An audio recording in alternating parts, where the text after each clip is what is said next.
Your Excellency, the President of the Republic of Kenya, and the Commander-in-Chief of our Defense Forces, Dr. William Samoei Ruto, the Deputy President of the Republic of Kenya, Professor Kithure Kindiki, the Speaker of the Senate, my colleagues, the Cabinet Secretaries, thank you very much. My colleagues, the Cabinet Secretaries, the Principal Secretaries led by our own Principal Secretary, Internal Security, Dr. Raymond Omolo, senior government officials present, all the PSS of our ministry who participated in this process, Inspector General of Police, and the DIGs, our regional security team present, our county security teams represented here, our chiefs, our assistant chiefs, our OCSs, ladies and gentlemen, good morning. Good morning. You remember what we said during Jukwa, that there must be a difference between the time we were in Jukwa and after the training. Even your voice must change. Yes, sir. Our chiefs, assistant chiefs, good morning. Good morning, sir. Chiefs, hoye. Hoye. Assistant chiefs, hoye. Hoye. First of all, let me say, Your Excellency, I have never seen a crowd of such a beautiful presentation of chiefs and assistant chiefs. It is beautiful and intimidating at the same time. And I want to thank you, Your Excellency, for being the first president since independence to host chiefs and assistant chiefs, not from one district, not from one county, not from one region, but from the entire republic at once. Mr. President, this is a great honor. It shows that when you went to the campaign and told the people of Kenya that the governance of Kenya shall be bottom up, you were not making political slogans. You meant business, Your Excellency. It also shows the kind of leader you are. You are humble and you listen to the voices of those who are at the bottom of the pyramid. And Your Excellency, we don't take this for granted.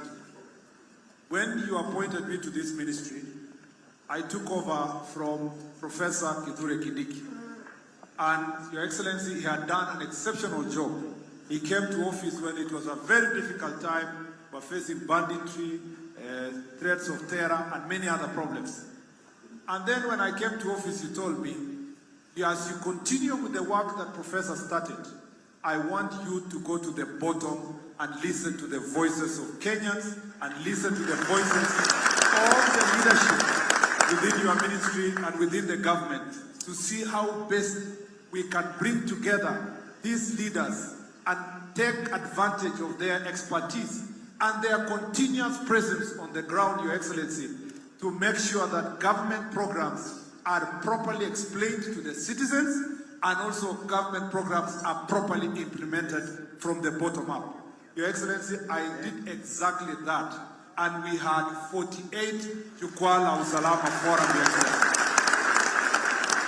Thanks to your leadership and guidance, I now have the privilege of having spoken, sat, listened to chiefs, assistant chiefs, village elders, OCSs in every part of our country, Your Excellency, including in Mandera, where we held 2 meetings, one in Mandera town and another one in Elwak. And it was a great privilege to sit and listen to the voices of these people. Your Excellency, when I told these leaders that this was not a talk show, the President was waiting for a report, an update. Mr. President, you have validated what I said by inviting them here and by what you are going to tell them in this particular meeting. After every county session, we briefed you. I briefed you on the issues and the things they wanted be done. And Your Excellency, today is the day that we expect guidance from you on how to move the issues forward. Your Excellency, during this forum, we had over 60,000 people attending, which included the chiefs, the assistant chiefs, the village elders, representatives of community, civil society. It included also the OCSs, the police officers, and this engagement was very open and robust. In fact, by the time we did 3 counties, many people in the security sector called me and said, why are you having an open discussion on security issues with people like this? You are embarrassing the government. People are talking about officers they don't have. They are talking about fuel they don't have. They are talking about these are the issues that they don't have. Why are you making this open? And we said, Your Excellency, this is the state of our nation, where if we must solve a problem, it must start by listening to those who are facing those problems. And because I am not the person who started this process, you started it when you were campaigning prior to 2022, listening to the people. We wanted to make sure that as much as possible, the report we bring to the people of Kenya is authentic, particularly on the issues we are facing as a nation. Let me say a summary of the security challenges we are facing as a nation is as follows. 1, Your Excellency, we continue facing the challenge of terror around our borders, and that is an issue that we continue managing. Our security teams are working hard, and we appreciate the chiefs and assistant chiefs that cover the areas affected because they are working closely with the police to make sure that this issue is addressed. Number 2, Your Excellency, we continue facing the challenges of banditry. Banditry continues to become a challenge in most parts of the country, but we must report that, Mr. President, since you came to office, a lot has been done across especially areas of Kerio Valley where there is now peace, and we have pacified those areas. We have taken guns from the criminals, and with the support of the chiefs, we have been able to collect over 1,000 guns in only less than 4 to 5 months. That is thanks to the guidance that you've given. We still feel challenges of banditry, especially in the counties of Meru, Isiolo, Samburu. And Mr. President, this is an issue that we want to deal with and deal with finality based on your using the example we have received from the successful areas. The third issue, Your Excellency, we continue to place that threatens our country and we require your guidance today is the question of alcohol and drug abuse. That, Your Excellency, is a big issue. And I must thank the chiefs and assistant chiefs because they're in the forefront. However, Your Excellency, through Jukwa Usalama, we have insisted that we want to work together as a team. One of the things that makes this issue difficult is matters of corruption, matters of licensing when it comes to by county government, Your Excellency. Some counties have bars in some towns more than the restaurants, making it difficult for us to deal with this issue. And through your guidance today, we will want to work together to make sure we sort out this issue. We have addressed also the question of the fight between the police officers and the chiefs and the assistant chiefs about enforcement. I'm sad to note, Mr. President, that in some places, the OCSs were setting up the chiefs. You know, because they have taken a bribe from the person who is selling the alcohol, they set up the chief and they tell the other people, let them just do it. We will not take this matter to court, or if the chief is beaten, we are not going to help them. So some of the chiefs are failing a lot of threats. That's why they are asking you, Mr. President, if you can help them, we operationalize GAPU, National Government Administration Police Unit, to be able to solve this issue.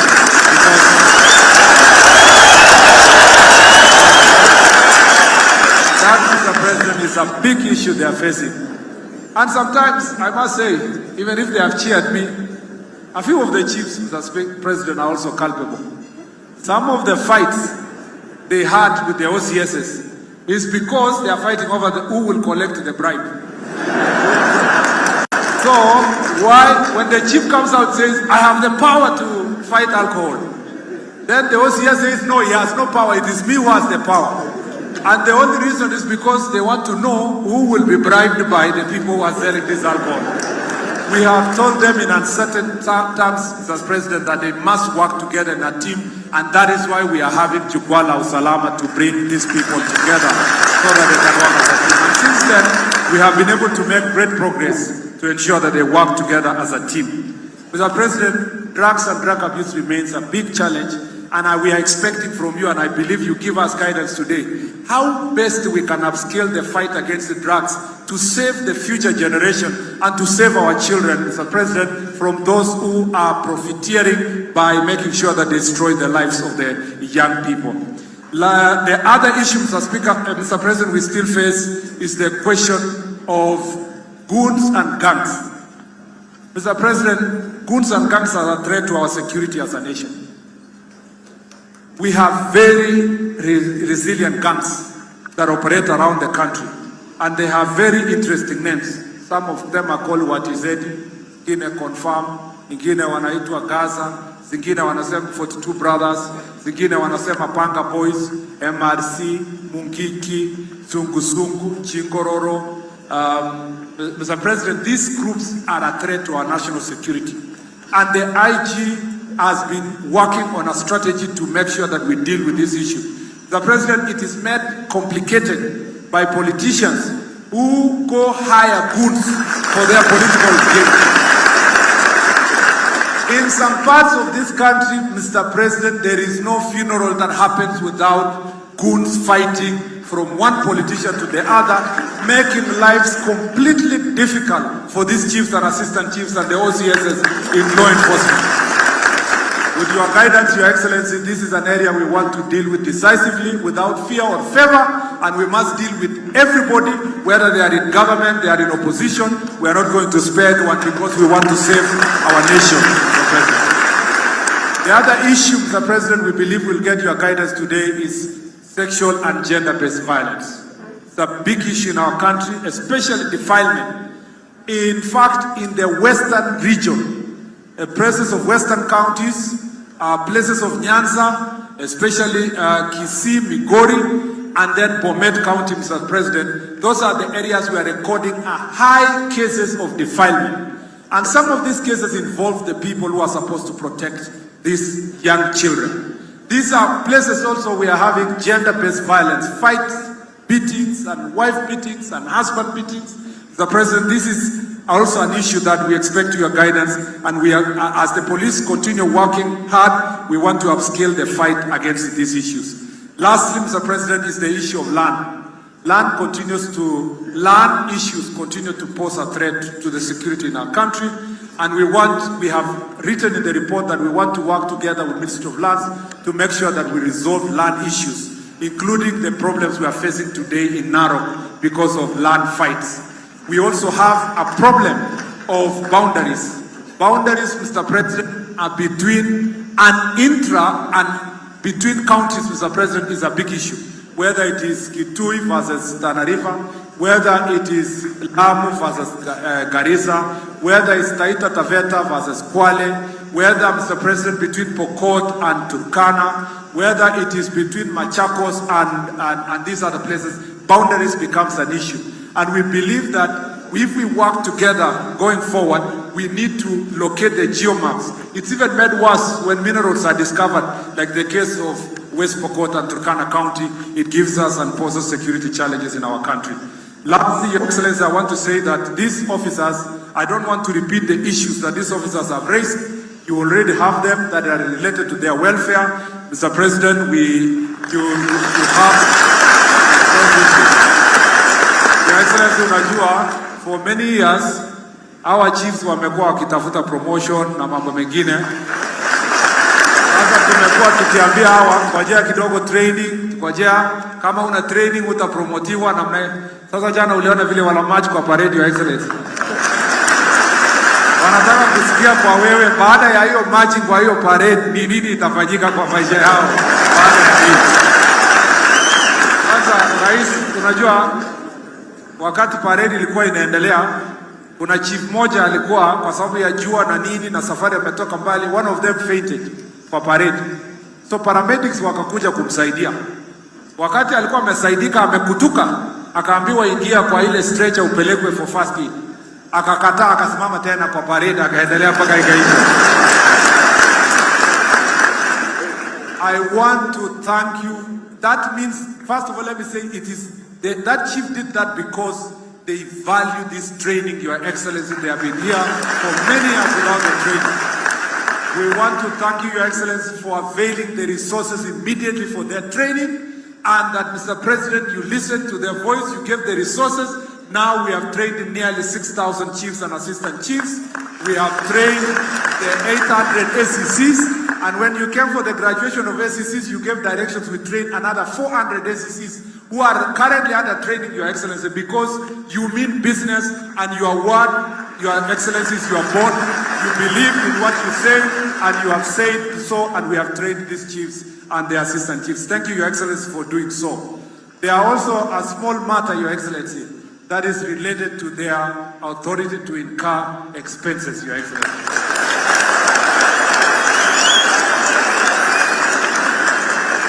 Kuna kakitu hawa chiefs wanapewa wakienda raid, waende pale, wasoko nini, Your Excellency. Waliniambia kila mwaka imekuwa ikishuka, inaendelea kushuka, inaenda kushuka.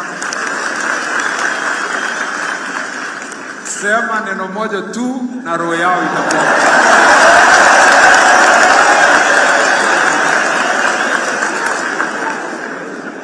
Your Excellency, kwa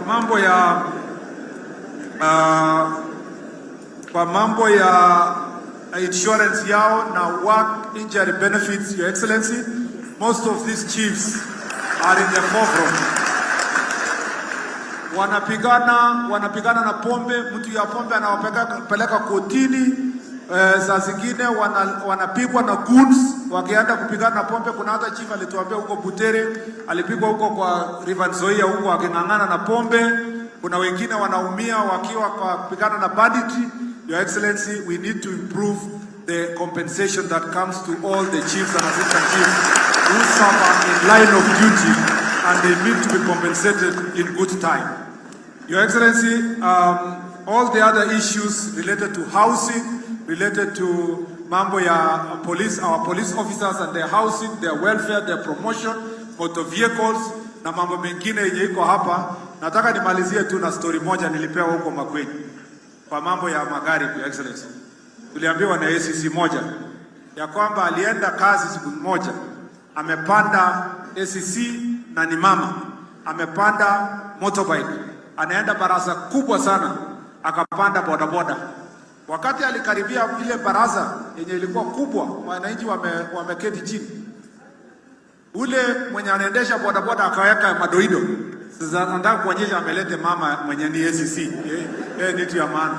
Kwa hiyo madoido, Your Excellency, ACC akaanguka. Nasikia mtu mmoja akashout kwa crowd akasema serikali imeanguka. Your Excellency, ili kuokoa serikali, tunakuomba rais utusaidie kutafuta magari ya kusaidia hawa kutumia wakati wakifanya kazi yao hapo kwa mashinani.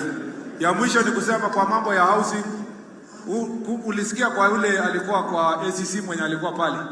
Most of our ACCs are living behind shops, behind places that are very dingy, and we want your help, Your Excellency, to make sure that they have better facilities.